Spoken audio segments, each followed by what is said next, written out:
Thank you sir.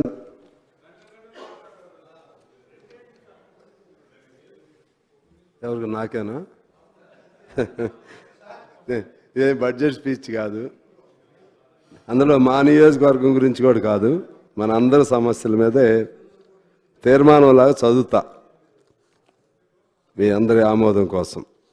దానికి ముందు 0 అవర్ను ఉపయోగించుకోవాలి కాబట్టి ఒక 2 అంశాలు, అది కూడా మా నియోజకవర్గం కాదు. ఒకటి ఆర్టీసీ సంబంధించి 2014-2021 పిఆర్సి బకాయిలు ఉన్నాయి.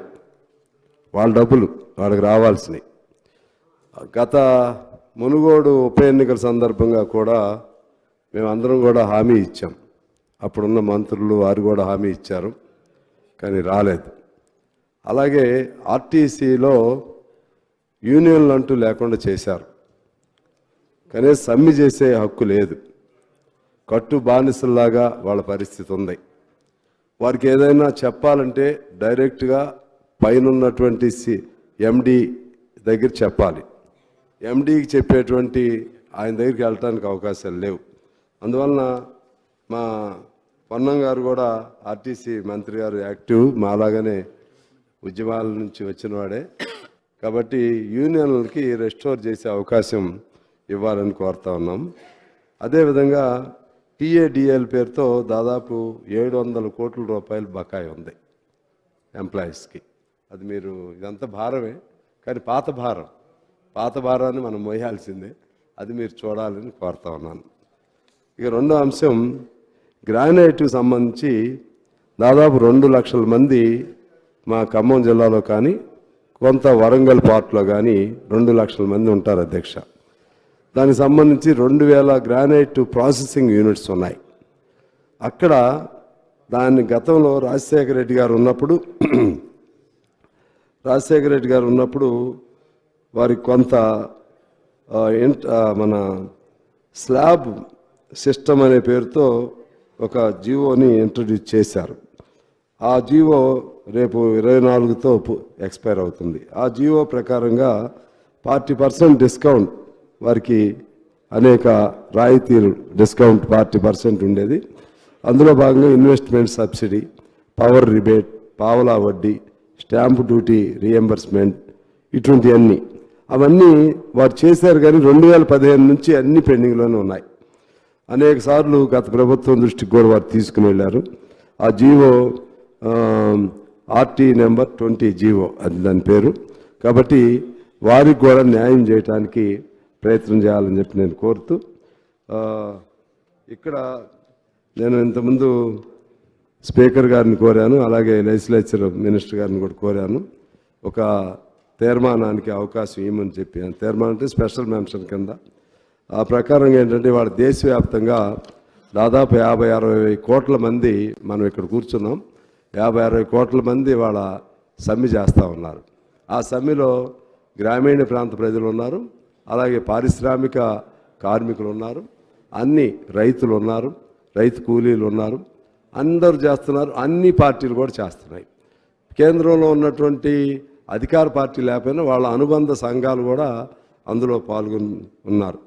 కాబట్టి ఆ సమ్మెకు మనం సంఘీభావం తెలియజేస్తే మన తెలంగాణ సమాజం మొత్తం కూడా దాన్ని ఆ దేశవ్యాప్తంగా ఉన్నటువంటి రైతులు, రైతు కూలీలు, కార్మికులు, కష్టజీవులు అందరికీ మన సంఘీభావం తెలియజేస్తున్నట్లుగా ఉంటుందని కోరుతూ ప్రధాన అంశాలు చదువుతాను. 1 నిమిషంలో పూర్తి చేస్తాను అధ్యక్ష. 2021లో కేంద్ర ప్రభుత్వం 3 వ్యవసాయ చట్టాలు చేసింది. పంటలకు కనీస మద్దతు లేకుండా, మార్కెట్లో అమ్ముకునేటువంటి అవకాశం లేకుండా, పెట్టుబడిదారులు ఎటువంటి ఆంక్షలు లేకుండానే కొనుగోలు చేసేటువంటి చట్టం ఒకటి. రెండోది మార్కెట్ కమిటీలు రద్దు చేసే చట్టం రెండోది. మూడోది నిత్యావసర వస్తువులను PDF సిస్టమ్ నుంచి బయటికి తీసుకొచ్చి కార్పొరేట్లకి లేకపోతే పెట్టుబడిదారులు కొనుగోలు చేసేటువంటిది మూడోది. ఇంకో చట్టం విద్యుత్ సంబంధించినటువంటి సవరణ చట్టం.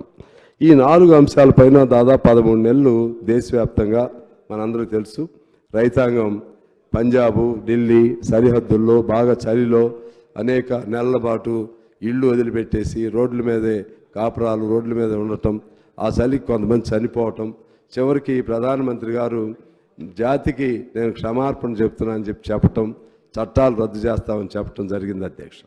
ఆ చట్టాలు ఎత్తివేయలేదు.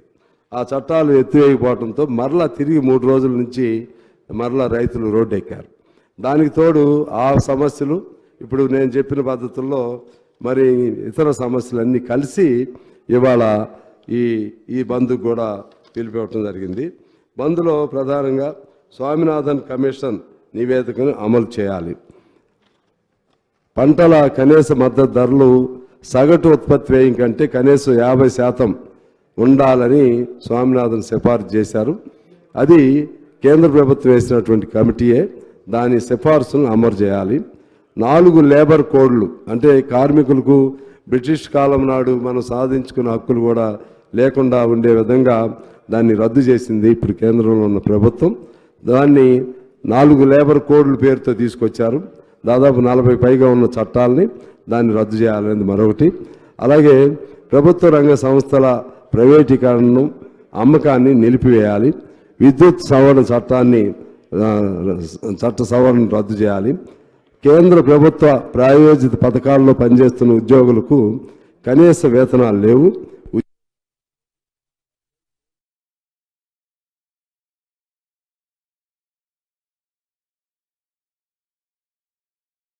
పవర్ కమిటీ సిఫార్సులు ఏర్పాటు చేయాలి. సిఫార్సు ప్రకారం వేతనాలు చెల్లించాలి. ఉపాధి హామీ పని దినాలు 200 రోజులకు పెంచాలి. ఏండ్ల తరబడి కనీస వేతనాలు లేకుండా ఉంటున్న సింగరేణితో పాటు ఇతర అన్ని రంగాల్లో కాంట్రాక్ట్ అవుట్సోర్సింగ్ విధానాలు దేశవ్యాప్తంగా కూడా మన తెలంగాణ కాదు దశల వారీగా రద్దు చేయాలి. పంట రుణాలను రద్దు చేయాలి. రైతులపై అక్రమ కేసులు ఎత్తివేయాలి. ఇవి డిమాండ్స్ అధ్యక్ష. ఈ డిమాండ్స్ మీద చేస్తున్నటువంటి రైతుల్ని ఢిల్లీ, పంజాబ్ సరిహద్దు ప్రాంతాల్లో వాళ్ళపైన డ్రోన్తో కూడిన టియర్ గ్యాస్ షెల్స్ను ఉపయోగిస్తున్నారు, సెల్ఫ్ లోడింగ్ రైఫిల్స్ను ఉపయోగిస్తున్నారు, ప్లాస్టిక్, రబ్బర్ బుల్లెట్లను ఉపయోగిస్తున్నారు. వాళ్ళపైన విపరీతమైన దమనకాండం చేస్తూ ఉన్నారు. ఆ దమనకాండను ఖండిస్తూ ఈ డిమాండ్స్కి అనుగుణంగా రైతాంగానికి అలాగే దేశవ్యాప్తంగా ఇవాళ సమ్మెలో ఉన్నటువంటి 60 కోట్ల మంది ప్రజలకు యావత్ భారతదేశానికి కూడా మనం సంఘీభావంగా ఒక మంచి మాట మన సభ ద్వారా తెలియజేస్తే మంచిదే. కాబట్టి సంతోషంగా ఉంటుందని నేను కోరుతూ అన్ని పక్షాలు కూడా దానికి సహకరిస్తారని కోరుతూ దానిపైన లెజిస్లేచర్ మినిస్టర్ గారు అంటే వారేం సమాధానం మీరు చెప్తారా? దానిపైన మన సభ నుంచి కూడా అంగీకరిస్తూ తీర్మానం చేస్తే బాగుంటుంది అధ్యక్ష. గౌరవ సభ్యులు